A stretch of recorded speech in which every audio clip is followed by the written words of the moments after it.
All right, so quick check 5.2.A. I wrote this out just because I think this would be just some good extra practice. Magnesium reacts with phosphorus to form magnesium phosphide. So, for example, in a final exam or even on this exam, you might expect something like this to be given to you. So magnesium we know is Mg, and it's reacting with phosphorus. Phosphorus is tetraatomic. That means we're going to be talking about something that is P4, and it's going to form magnesium phosphide. Now, if you didn't know that this was tetraatomic, by the way, you're going to want to take a look back in chapter, a look earlier in chapter 4, where we talk about diatomics. So, for example, chlorine is always Cl2, oxygen is always O2, sulfur is always S8, selenium's Se8, and so make sure you know that. All right, and it's going to form magnesium phosphide. We should know naming from chapter 4, magnesium being Mg2 plus, phosphide being P3 minus. And we need to find a way to get those charges to cancel. In order to do this, we need 3 magnesiums and 2 phosphides, and that's why magnesium phosphide would be Mg3, P2. And now we're ready to go ahead and balance this reaction. So essentially we're balancing it. Probably should have written that.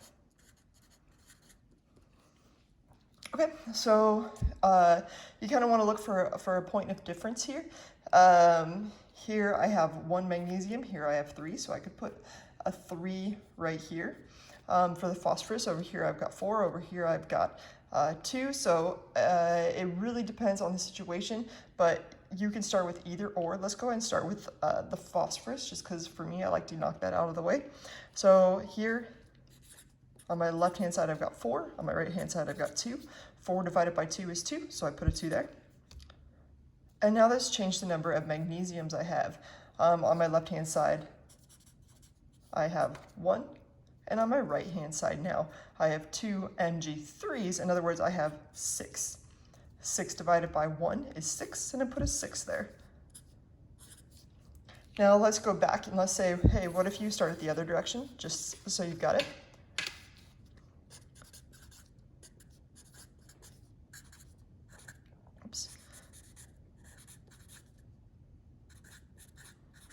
So if we're saying Mg plus P4 yields Mg3P2, and this time let's go ahead and start with magnesium, just to see what happens, because I think it's good to explore these differences. So over here I have 1. On my right-hand side I have 3. 3 divided by 1 is 3, so I would end up putting 3 here for the magnesium. Then we get to the phosphorus. On our left-hand side we have 4. Oops, I don't know why I put a P4. On our left-hand side, we have 4. On our right-hand side, though, we have 2. 4 divided by 2 is 2, right? But now we put that 2 there, and now we've changed the number of magnesiums. So you'd be like, darn, I changed the number of magnesiums. So now you've kind of got to go backwards, whereas before you didn't have to in this first example. So when you get practicing, if you get into a situation like this where you've suddenly changed the number of magnesiums you've got, I suggest switching the order and then working through it that direction. Because as you can see, that came out really well when we start with the phosphorus, and sometimes that's intuitive and sometimes it's actually looking through to see what's going to happen in that situation. All right, good luck. All right, quick check 5.2.A. This is part B. Here we have aluminum plus nitrogen. And it's going to form aluminum nitride,